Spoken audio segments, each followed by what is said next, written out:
Hoy vamos a revisar otro momento, otro film que nos lleva a otro momento de nuestra historia, que Sí. es una película más contemporánea, quizá le suena más a la audiencia, Argentina 1985, una Ujú. película estrenada en el año 2022, Sí. dirigida por Santiago Mitre, también estuvo a cargo del guión junto con Mariano Ginás, dos nombres bastante conocidos del ámbito Mm. cinematográfico argentino que nos lleva a ese momento tan particular, del cual hoy vamos a decir algunas cosas, que es los primeros años de la recuperación democrática, luego de Ujú. la dictadura del 76 al 83 en la Sí. Argentina, y ese juicio, es decir, el fin lo que hace es relatar la preparación del juicio por parte del fiscal Julio César Estracera y su equipo, y bueno, ahí vamos a desandar un par de cuestiones con respecto a esto que me parece que,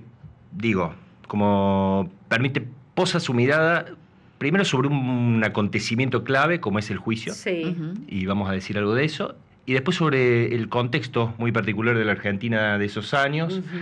Creo que el film ahí tiene varios aciertos en retratar eso, cierta atmósfera de época Ujú. sobre la que vamos a hacer mención. También pensaba, digo, como para disparar algunas cuestiones, ¿no? Una película sobre un juicio, habría que ver qué preguntas nos dispara, sobre todo que estamos en un país en el cual la justicia, sobre todo en las últimas décadas, suele ser como un objeto de debate. Ujú. Entonces, también creo que nos permite repensar eso, entre otras cosas, el rol de la justicia, qué rol le cabe en una república, eh, la decisión política, que me parece esto me parece importante, También. la decisión política que encierra llevar adelante ciertas Sí. causas, en fin, creo que nos alumbra también, obviamente, sobre el presente. Pensaba con esto, Nico, si revisamos el cine, creo que podemos encontrar muchas películas sobre la dictadura, Ujú. pero que aborden este suceso particular, el juicio, las juntas. No sé si hay mucho material al respecto, y creo que al revisar ese proceso histórico nos faltaba detenernos un poco más en ese suceso. ¿Cómo se llevó al juicio? ¿Qué habilitó un juicio de semejante magnitud, histórico también a nivel mundial, podemos Ujú. decir? Entonces creo que esta peli logró abordar una pieza que quizás faltaba llevar al cine o a la producción audiovisual sobre, bueno, lo que fue el proceso, la dictadura. Tal cual, en su momento se dijo que, bueno, que esta era una película necesaria, ya vamos Mm. a ver quizás por qué. También podemos marcar algunas cuestiones que quizás para dejar picando la audiencia de algunas lecturas que pueden hacerse, de cosas que le faltaron y que también Bien. habilitan en ese sentido, pero siempre, como dijimos, el cine, como todo el arte, nos propone, y este es el ejercicio, pensar el pasado en este caso. Ujú. Me parece que podríamos arrancar por la génesis del juicio, de ese momento tan particular. Digo, bueno, a la audiencia y a todos no se nos escapa que de 1976 a 1983 se llevó a cabo en este país lo que se dio en llamar el proceso de reorganización nacional, es decir, el Mm. último periodo de dictadura militar de un largo ciclo de interrupciones a gobiernos constitucionales iniciado allá por 1930, con la particularidad que este proceso en sí mismo encerró, fue el corolario, digamos así, de un ciclo de radicalización de la violencia política en nuestro país que llevó esa cuestión a límites insospechados. Entonces, Ujú. luego de ese periodo y con la recuperación de la democracia se pone en discusión, bueno, qué hacer con ese pasado inmediato. Hay que decir que ya para el año 80 había ciertas voces, es decir, todavía en plena dictadura, esto hablamos, ni siquiera había pasado todavía Malvinas, que es como quizás el punto de quiebre en el descrédito del proceso dictatorial, pero hay algunos hechos que jalonan, me parece, ese proceso. Primero está el famoso informe de la Comisión Interamericana de Derechos Humanos que empieza a alumbrar el tema de los desaparecidos y que Ujú. en su informe atribuye la responsabilidad a las juntas militares, es decir, ya se empieza a hablar. Sí. Hay que decir también que por medio de la televisión holandesa que visita nuestro país en el año 78, porque se hace eco de las denuncias que en el exterior, en el exilio, algunos hacían sobre lo que Ujú. ocurría aquí, y está ese famoso video que la audiencia incluso puede consultar en YouTube, donde aparece las madres de Plaza de Mayo en su ronda denunciando lo que ocurría, es decir, empieza a circular en ese contexto algunas voces de lo que estaba pasando con respecto a esto de las violaciones a los derechos humanos. En ese mismo año 80 también se le entrega el Premio Nobel de la Paz a Adolfo Pérez Esquivel, y hay también los primeros intentos, diríamos, de abogados en el exilio por tratar de tipificar a esto de las desapariciones como crímenes de lesa humanidad. Diríamos que, y esto me parece importante remarcarlo, comienza a cobrar fuerza la idea de que en una posterior recuperación de la democracia y, digamos, una vez conquistada la democracia, deben impulsarse algún tipo de sanción ejemplificadora a los responsables de lo que estaba ocurriendo. Sí. Va a ser para el año 83, post Malvinas, y bueno, como dije antes, cuando ya la dictadura empieza, es el ocaso y empieza su retirada, y empieza la pérdida de apoyo que quizás había conquistado en un primer momento, donde se empieza, como dije, a instalar la idea de que no solamente debe hacerse algo con esto que había ocurrido, sino que los tribunales comienzan a instalarse, los tribunales de justicia me refiero, por supuesto, como se comienzan a instalar en ese horizonte de expectativas como el lugar más adecuado para tramitar aquello que había ocurrido en esos años anteriores. Sí. Entonces lo que quiero remarcar es que esto de cómo se llega a un juicio, que como bien vos marcaste, Belén, algo inédito a nivel mundial, uno siempre se cita como antecedente aquel famoso juicio a los jerarcas nazis en Nuremberg. Claro. Entonces, la sociedad argentina de a poco se va como,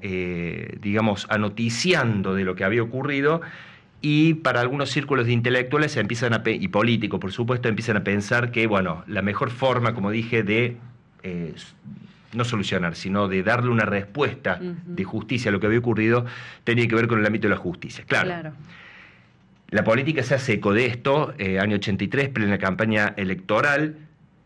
Alfonsín, sobre todo, empieza a promover en su campaña electoral esto del juicio, pero él comienza sobre todo pensando, bueno, esto va a ser algo que va a ser juzgado dentro del ámbito militar, es decir, el fuero militar. Entonces ahí se pensaba de que sea el Comando Supremo de las Fuerzas Armadas quien justamente se dedique a juzgar en una primera instancia a las tres cúpulas, claro, porque se pensaba en esto.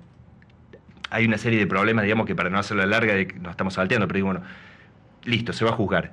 ¿A quiénes se juzga? ¿Juzgamos a todos o no? Ahí entra en escena por primera vez, esto que después va a surgir con fuerza, la idea de la obediencia debida. Claro. Es decir, hay algunos juristas que ya están pensando en que esto debe aplicar, y sí hacer una medida ejemplificadora, pero que cortar, digamos, en algún punto. Empieza a pensarse de enjuiciar preferentemente a las juntas militares que del 76 al 83 habían gobernado la Argentina.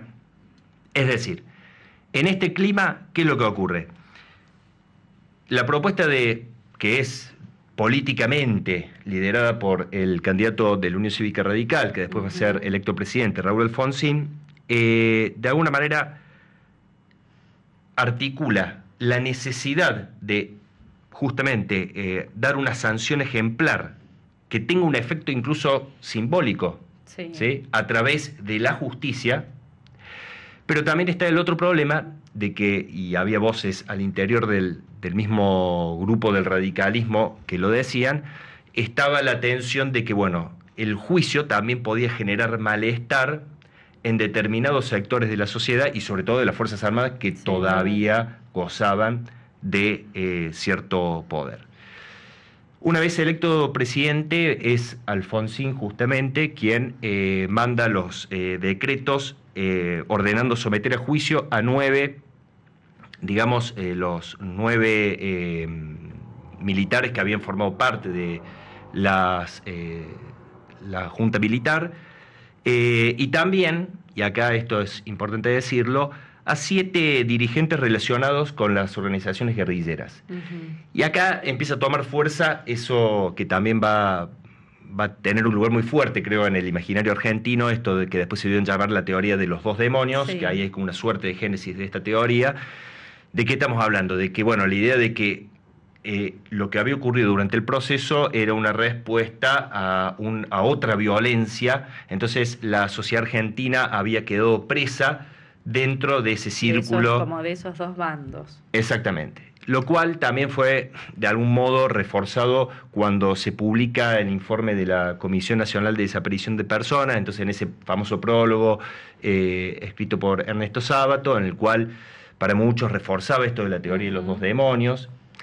Lo menciono esto porque el film va a operar sobre esto en varios lugares, creo que lo deja bien de manifiesto.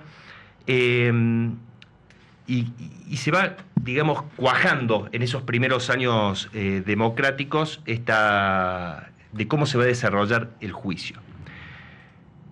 Algo que me parece que, como dije al comienzo, el film repone bastante bien es esta especie de espíritu de época o contexto en el cual se va a llevar adelante el juicio. ¿A qué me estoy refiriendo? A veces se suele pensar que luego del 83 la sociedad argentina pasó automáticamente del autoritarismo a la democracia y una serie de valores y símbolos, también podríamos decir, que en el pasado tenían fuerza, listo, ya se cambiaron ahí como que, bueno, un paso inmediato en la sociedad argentina que empieza a ver determinadas cuestiones que antes, y a condenar cosas que antes no condenaba. Y esto no es así, no es para nada automático, es decir, como si fuera una etapa de transformación inmediata.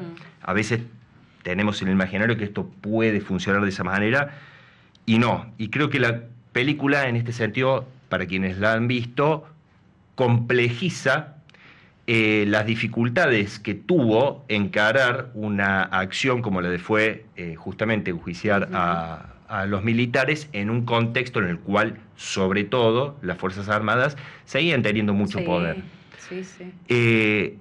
La llamada transición a la democracia, año 83, 84, 85, constituyó un momento, diríamos, mucho más abierto, hasta yo diría incierto, y porque uno lo ve con el diario del lunes, de ambigüedades y hasta incluso de contradicciones y hasta yo diría de continuidades con la etapa anterior.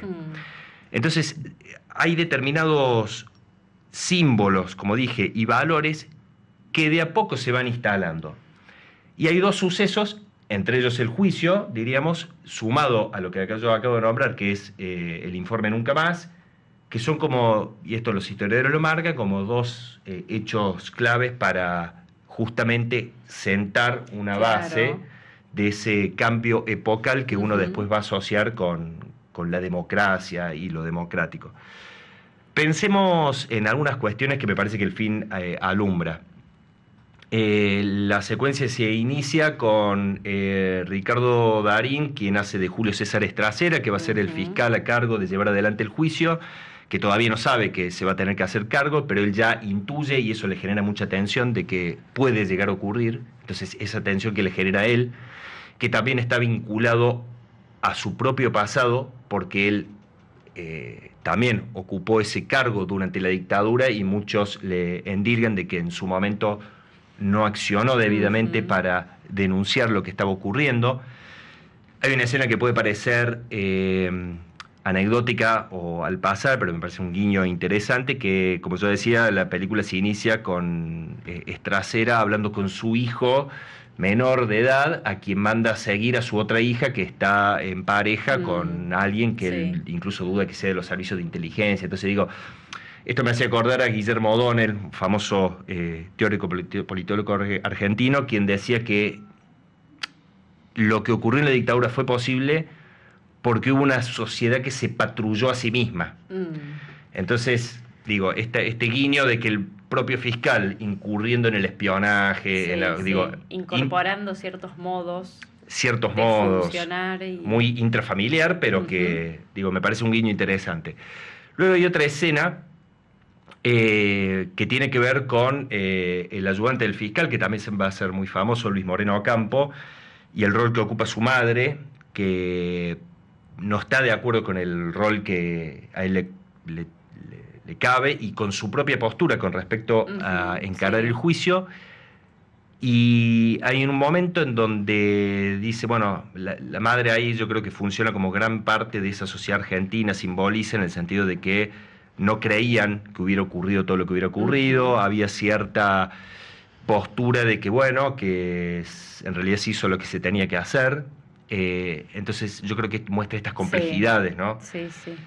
Incluso también el rol de los medios de comunicación, algo que me parece interesante para pensar, porque aparecen algunos personajes emblemáticos de esa época y también durante los 90, como por ejemplo Bernardo Neustadt, el programa en donde, bueno, también ofician una suerte de poner en entredicho a los propios fiscales y al proceso que se está llevando a cabo. Los autores hablan de que en ese momento se llamó, al analizar el rol de los medios, el show del horror o del pánico, porque en realidad los medios de comunicación con la apertura empiezan a poder mostrar ciertas cuestiones. Entonces cuando empiezan a aparecer fosas de NN, cuando los relatos de algunas de las víctimas, todo eso incluso entremezclado en revistas sensacionalistas, donde teníamos en la tapa una modelo posando en ropa interior, algo que antes estaba censurado y era propio también de ese ambiente de incipiente apertura democrática, mezclado con los relatos de las víctimas, todo en una ensalada. Y eso se ve muy claro, me parece, en el film, como cuando en un programa que eso ocurrió, se llevó a cabo para presentar el juicio, quien era ministro del Interior, Trócoli, que ahí, bueno, hace como una suerte de justificación, entre comillas, de lo que había ocurrido en ese prólogo de mostrar las víctimas, y esto fue en un programa de televisión.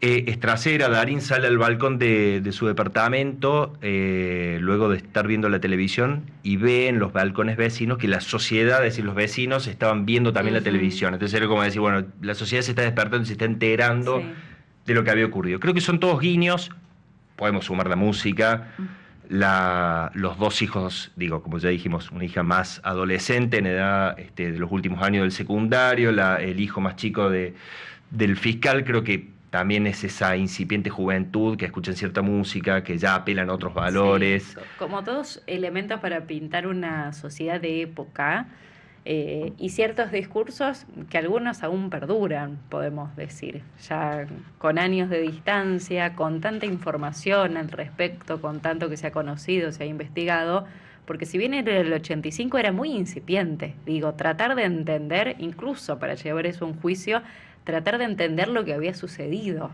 Esto de entender que era un plan que abarcaba todo el país. Era desconcertante y en cierto sentido creo que se puede entender la variedad de los discursos del momento, que bien decís, la película lo va mostrando, lo va pintando, y creo que es llamativo ver cómo muchos de esos discursos, o algunos particularmente, perduran. Digo, generaciones más contemporáneas los hemos escuchado, por ejemplo, en estos años. Con respecto a eso, creo que, y esto digo, uno le puede hacer también cierta, entre comillas, críticas al film, creo que ahí, y vos das en el clavo, Belén, me parece, el film en algún punto lo muestra, pero también hay una suerte por momentos de caricaturización de lo que está del otro lado. Es decir, uno no puede no empatizar con el equipo de fiscales, obviamente, que está llevando adelante el juicio, con el relato de las víctimas, que digo, eso me parece que también está muy demostrado, que incluso uno puede ver, porque está en YouTube, uno puede encontrar relatos del horror, pero me parece que hay una suerte por momentos de cierta caricaturización, un uso excesivo del tratamiento de la palabra facho, que creo que es lo que ocurre a mí, me parece, ¿no? Digo, y quizás dejo abierto a la audiencia para que opine.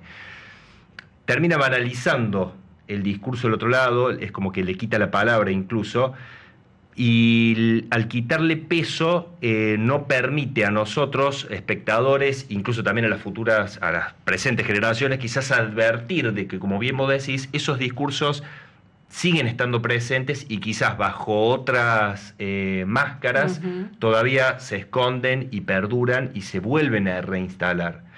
Entonces, digo, hay determinadas, que ese es como el corolario del film, donde va mostrando cómo el equipo de fiscales interpelan a las víctimas, les dicen que tienen que hablar, está el miedo ahí justamente Sí. de los que van a testificar. La idea era demostrar justamente lo que fue, que esto de un plan sistemático que había estado a lo largo de todo el país, y recoger los testimonios y el Mm. ingente trabajo que significó eso, ¿no? Y ese, bueno, como bien decías, esas palabras finales que después quedaron marcadas para la historia de Strasera con el Nunca Más, creo que le dan como el broche de oro al film, eh, y sirve, como bien decís vos, para advertir a estas nuevas generaciones, porque digo, también que esté encarnado en un actor Muy joven, muy popular. muy popular como es Ricardo Darín, creo que le da un Sí. plus. Por eso yo creo que Sí, al principio pensaba le en decían, Peter Lanzani también, por también, ejemplo, todo también, un referente para los jóvenes hoy. también. Llama la atención. Creo que sirve, creo que por eso decían que bueno, leer un film necesario, creo que en ese sentido es así, pero bueno, como todo film nos deja pensando, o esa es la idea, sobre esos años, un momento muy particular de la Argentina. Hay otras películas también que uno podría... Sí. me acordaba cuando preparaba esta columna, hay un film de una novela de Martín Cohen, eh, bueno, ahora Se se me fue. fue. que El que escribió dos veces Junio, él. Eh, pero la película Una se de sus llama Es de unas novelas es novelas, esa, sí, pero no. pero Ya me va a venir. Bueno, que también repone esos años iniciales de la dictadura y de, bueno, cierto silencio y las ujú. complicidades. Me parece que hay bastante como para indagar, pero bueno, quisimos traer esta también en un contexto en el cual se celebraba, digo, este año, 40 años de ese hecho singular, como También. dije, de la vida democrática, y había que preguntarnos también qué deudas todavía mantiene la democracia, porque si pudimos hacer algo como es esto, el juicio a las juntas, bueno, aquellas promesas de campaña de que con la democracia se come, Mm. se come y se educa, habría que ver si están así. Creo que films también sobre esos años habilitan esas preguntas. En este sentido, ¿se sabe qué llevó al director, a Santiago Mitre, por ejemplo, al hacer esta película? ¿Por qué en estos años? Yo creo que también hay una intencionalidad, como dije, la cercanía del aniversario porque en el 83 se celebraron, entre comillas, 40 años de recuperación de la democracia. Estamos viviendo el periodo democrático más largo de nuestra historia. Creo que es un guiño. Creo que también la película habla sobre lo que esto dije al comienzo, pensar la justicia, Ujú. pensar las decisiones políticas que encierran también el acto de la justicia. Creo que por ahí va un poco el sentido. Mm. Gracias, gracias Nico, muchos agradecimientos por aquí. Un tema candente, la dictadura militar, dice Norma, cuánto costó llegar a nuestra democracia, cuántas vidas humanas nos costaron, dice Norma desde Formosa. Gracias por hablar de este tema a través de la película, muy actual con lo que estamos viviendo, dice otra oyente.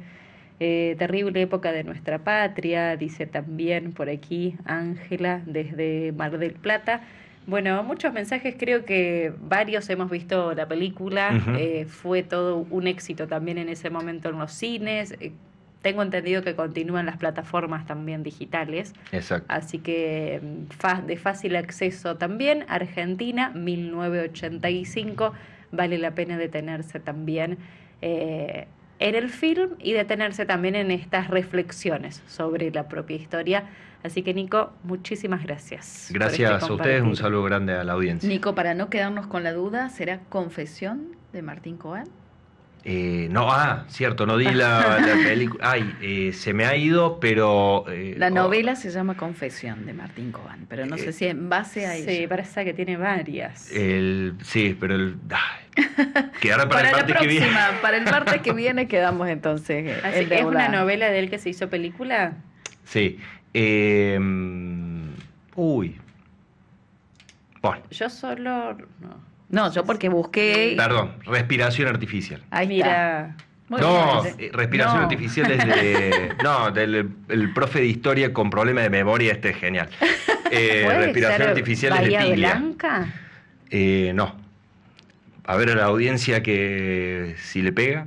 Confesión. Yo porque Confesión es una novela de la dictadura argentina, como telón de fondo. No, pero este ¿No? es de los primeros años de la democracia. Bien. Y hay la salida democrática, que por eso la traía. Pero bueno, para el martes que viene. Seguro lo vamos a tener. Y si no, a disfrutar de la lectura de Coan también. Que También, viene por bien. supuesto. Sí, claro, yo decía 2 veces junio, que también refiere al proceso de la dictadura en el marco de... Claro, pero vos decís el comienzo de la democracia. Sí. Bien. Bueno, ya lo vamos a Que ver. está ambientada en el Colegio Nacional de Buenos Aires. Bueno, Ya va a falló salir. el profesor de historia que no tiene memoria. Pero queda ahí la recomendación de Martín Coan, entonces Ya lo para, vamos a para la buscar. lectura Muy bien. también. Nico, muchas gracias. Gracias a ustedes. Una linda tarde.